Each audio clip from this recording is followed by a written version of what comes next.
Para crear los contratos tenemos dos opciones. Lo primero que hacemos o que podemos hacer es entrar aquí al menú de contratos y dentro de este menú darle crear y seleccionar aquí en el primer campo el empleado al cual le queremos crear un contrato. En este caso, por ejemplo, a Pedro Pérez. Vamos a encontrarlo, lo buscamos aquí y una vez que le damos clic ya empezamos a llenar aquí los datos de nuestro contrato. La siguiente opción es entrar por los empleados, encontrar aquí nuestro empleado, en este caso Pedro Pérez. Entramos acá y en la parte superior derecha vamos a encontrar un botón que nos va a indicar cuántos contratos tiene esta persona. En este caso tiene 0 contratos y si le doy clic acá nos va a llevar al menú de contratos y desde acá le vamos a decir crear. En este caso el sistema nos va a traer por defecto pues el nombre del empleado, la referencia del contrato y el código interno. Es importante ver que por defecto el sistema siempre nos va a traer aquí como referencia de contrato y como código interno el número de documento del empleado. Si nosotros queremos cambiar el código interno por algún código alternativo que tengamos en nuestra organización, lo podemos hacer. Este dato es obligatorio porque nos lo pide la DIAN para el momento de reportar la nómina electrónica. Y en la referencia del contrato también aconsejamos colocar siempre el número del documento de la persona seguido por un guión y el número del contrato. En algunas organizaciones se le hacen contratos a término fijo a los empleados y por esta razón un mismo empleado puede tener 2, 3 o 4 contratos guardados en el sistema. Entonces, por esta razón, aconsejamos que si por ejemplo se le creó un contrato a esta persona, Pedro Pérez, después de unos meses lo liquidaron y le volvieron a crear otro contrato, al momento de hacerle el segundo contrato le coloquen aquí rayita 02 y de esta manera la referencia del contrato es única. Si ustedes ya le habían colocado la referencia del contrato, el número del documento y le hacen un nuevo contrato con este mismo número, el sistema no se los va a permitir. La referencia del contrato es un número que debe ser único. Más adelante tenemos aquí el puesto de trabajo. Aquí vamos a poder seleccionar dentro de los puestos que están creados en el sistema o si no encontramos el puesto que buscamos podemos darle crear y editar y crear uno nuevo. En este caso voy a decirle que Pedro es nuestro contador y acá el sistema me va a mostrar el departamento al que pertenece este puesto de trabajo. Si lo deseo, le puedo colocar aquí el responsable inmediato, es decir, el jefe, o si no, pues no es necesario colocarlo tampoco. En la parte derecha vamos a encontrar aquí la sede a la que pertenece este empleado. Entonces aquí tenemos actualmente creados dos sedes en el sistema. Vamos a colocarle esta que es la principal y dentro de cada sede vamos a encontrar diferentes centros de trabajo. Entonces aquí tenemos un centro de trabajo clase 1 y un centro de trabajo clase 5. Clase 1 está repetido acá y clase 5. Normalmente no deberían estar los mismos centros de trabajo repetidos. Vamos a colocarle aquí este de acá, clase 1. Luego vamos a colocar el correo electrónico de la persona. Acá es importante tener en cuenta que se debe digitar en minúsculas. Si intentamos hacerlo en mayúsculas, el sistema no nos va a permitir escribir nada. Y luego tenemos unos datos que son aquí opcionales, como el número móvil del trabajador, el celular y el teléfono del trabajo. Si lo queremos colocar, lo podemos hacer. Finalmente tenemos un campo que nos indica si la actividad es de alto riesgo o no. Es muy importante saber que si activamos este botón van a haber dos consecuencias. Por un lado, al momento de hacer los aportes a seguridad social, no se va a aportar sobre el 16% para la pensión, sino sobre el 26%, dado que esa es la característica de los trabajos catalogados como actividades de alto riesgo. Normalmente en la norma hay unos puestos o unas actividades catalogadas dentro de este rango. Muy importante verificar si este trabajador pertenece o no a esta actividad. Y lo segundo es que también se va a reportar a la DIAN dentro de la nómina electrónica si la actividad es de alto riesgo o no. Aquí debajo del nombre, se me olvidó decir, también podemos agregar las etiquetas. En un video anterior vimos cómo podríamos tener etiquetas del empleado y estas mismas etiquetas se pueden usar también en la parte del contrato. Si lo queremos colocar aquí, podemos colocar varias etiquetas también como un campo adicional de filtro para nuestros contratos. Una vez terminamos la parte superior de la información, Entonces acá en la parte inferior vamos a encontrar los detalles del contrato. Lo primero que nos va a indicar el sistema es cuál es el tipo de contrato. Dentro de la DIAN tenemos parametrizados o tenemos estas opciones que son término fijo, término indefinido, obra o labor, aprendizaje o práctica. Entonces, en el caso del término fijo, pues como bien sabemos, va a ser un trabajo que arranca en una fecha y debe finalizar en una fecha. Estos tipos de contratos normalmente pues vamos a tener estas dos fechas desde el momento de la creación del contrato. Lo mismo pasa con un trabajo de obra y labor. Normalmente aquí no tenemos como tal una fecha específica, pero sí hay un alcance de ese trabajo y necesitamos aquí colocarle una fecha de finalización al menos aproximada por si en algún momento liquidamos este contrato. En el caso del término indefinido, pues no nos va a pedir una fecha de finalización, dado que no sabemos cuándo va a finalizar este contrato. Y esta opción de aprendizaje se va a utilizar para los empleados o para los practicantes mejor, SENA. Y en este caso, cuando vamos al tipo de cotizante, podemos indicarle al sistema si este es un aprendiz en etapa lectiva o es un aprendiz en etapa productiva. Finalmente, si le colocamos que es un estudiante en práctica, estamos indicando que es un estudiante universitario y de esta forma también tenemos aquí dos opciones. Aprendiz en etapa productiva, este es el tipo de cotizante que la DIAN tiene cuando estamos hablando de un estudiante universitario, tenemos que colocarle aquí SENA productivo, aunque no sea SENA. Y en el caso de que sea un estudiante que por una razón particular solamente vamos a aportarle a riesgos laborales, pues le colocamos esta opción. Es muy importante validar si la persona realmente aplica a esta opción, porque no todos los estudiantes aplican. Normalmente los estudiantes universitarios que están haciendo su pasantía aplican en el tipo de cotizante como SENA en etapa productiva. En el caso de que tengamos aquí, por ejemplo, el término indefinido, vamos a encontrar que dentro del tipo de cotizante tenemos dos opciones, dependiente o trabajador de tiempo parcial. Normalmente nuestros empleados siempre van a ser tipo de cotizante dependiente, incluso si nuestro empleado labora medio tiempo al día, también va a ser dependiente. Esta opción de trabajador de tiempo parcial solamente aplica para las personas que van a trabajar algunos días del mes y en este caso no están cotizando a la Seguridad Social NPS, sino que hacen parte pues, del SISBEN. Entonces, muy importante, esta opción de trabajador de tiempo parcial solo aplica para las personas que trabajan por días y que no están cotizando a la EPS. Para las personas que trabajan, por ejemplo, medio tiempo, se les sigue colocando dependiente. Ese es el tipo de cotizante indicado para estas personas.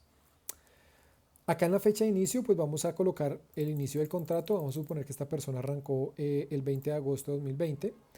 Si queremos colocarle aquí en la final del periodo de prueba, lo podemos hacer. No es un dato obligatorio, simplemente nos va a servir si en algún momento queremos filtrar cuáles son los contratos que están cerca de llegar al fin del periodo de prueba para saber si siguen adelante o si los queremos cancelar. Pero sí, es un dato meramente informativo. Luego de eso tenemos acá el subtipo de cotizante, que por lo normal solamente tenemos dos opciones. Una es que sea ya una persona pensionada por vejez, jubilación e invalidez y siga activo. O si no es el caso, es decir, si no es una persona que está pensionada, pues la única opción adicional que tenemos desde la DIAN es no aplique ningún subtipo de cotizante. Normalmente un trabajador regular va a ser tipo de contrato indefinido o definido, obra o labor, tipo de cotizante dependiente y subtipo de cotizante no aplica ninguno. Aquí tenemos otras opciones. En el caso de que sea un extranjero que no está obligado a cotizar a la pensión, le marcamos este check y de esta manera el sistema cuando haga los cálculos no le va a hacer deducciones ni aportes a la pensión. Muy importante validar porque el hecho de ser extranjero no da obligatoriamente a que esté exonerado de cumplir con la pensión. Es un caso especial que se debe validar al momento de hacer el contrato de trabajo. También tenemos la opción de colombianos en el exterior, en el caso de que nuestra empresa tenga contratados colombianos, pero estén ejecutando su labor desde el exterior, pues le vamos a marcar esta opción como positiva o verdadera y en este caso tenemos que indicarle cuál es la fecha de radicación de esa persona en el extranjero. También importante entender que si la persona está radicada en el extranjero, pues no se le van a hacer ni deducciones ni aportes a la EPS porque no se le prestaría el servicio. Luego de esto tenemos nuestros días de descanso. Aquí podemos seleccionar varios días de la semana. Normalmente el día de descanso por ley es el domingo, pero en algunas empresas pues también el sábado se da como un día de descanso. Eh, ¿En qué radica o cuál es la importancia de estos días de descanso? Al momento de nosotros hacerle unas vacaciones a un empleado, si la persona tiene marcado día de descanso domingo y sábado, solo va a tomar como días hábiles de lunes a viernes. En el caso de que solo tenga marcado el domingo, pues va a tomar como días hábiles del lunes al sábado y se le van a descontar esos días en el momento de generarle sus vacaciones. Luego tenemos la periodicidad de pago, que actualmente en el sistema solo tenemos dos, solo podemos pagar de dos formas, mensual o quincenal. En el caso de que tengamos un contrato pagadero quincenalmente, también el sistema nos va a presentar dos opciones adicionales. La primera es hacer las deducciones de salud y pensión solamente en la segunda quincena y hacer el auxilio de transporte solo en la segunda quincena. ¿Por qué tenemos estas opciones cuando el pago es quincenal?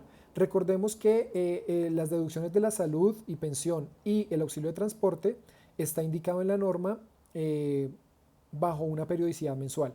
Es decir, en el caso del auxilio de transporte solamente se paga cuando en el mes la persona recibe menos de 2 salarios mínimos. Eso quiere decir que al momento de pagar la primera quincena, el sistema intenta hacer los cálculos o hace el cálculo proporcional, pero solamente hasta la segunda quincena el sistema va a saber efectivamente qué fue lo que se le pagó al empleado en el mes.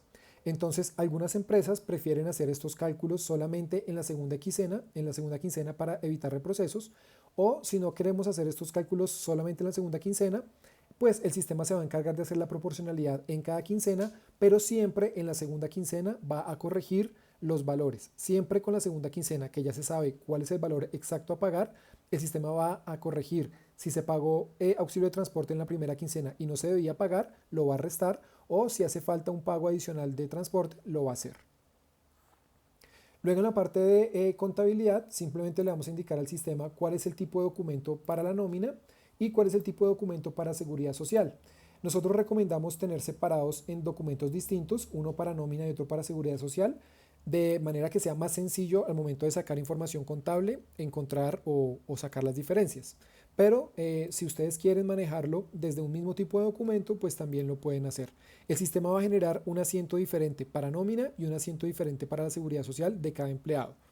Nuevamente, esto es por un tema de orden y de facilidad de la información. Luego podemos acá colocar alguna nota referente a este contrato si lo queremos hacer. Es un campo simplemente de texto donde podemos agregar notas. La segunda pestaña que tenemos aquí es la información salarial. Aquí le vamos a indicar si el tipo de salario es fijo o variable.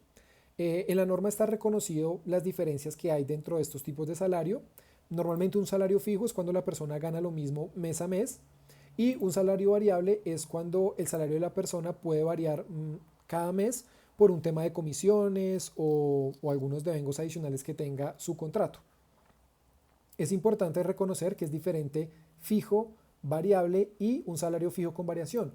Cuando por ejemplo le damos un bono a un empleado y ese bono solamente se da en el mes de diciembre, en este caso no sería considerado un tipo de salario variable, sino un tipo de salario fijo que tuvo una variación en un mes particular. Salario variable es el que realmente cada mes está variando.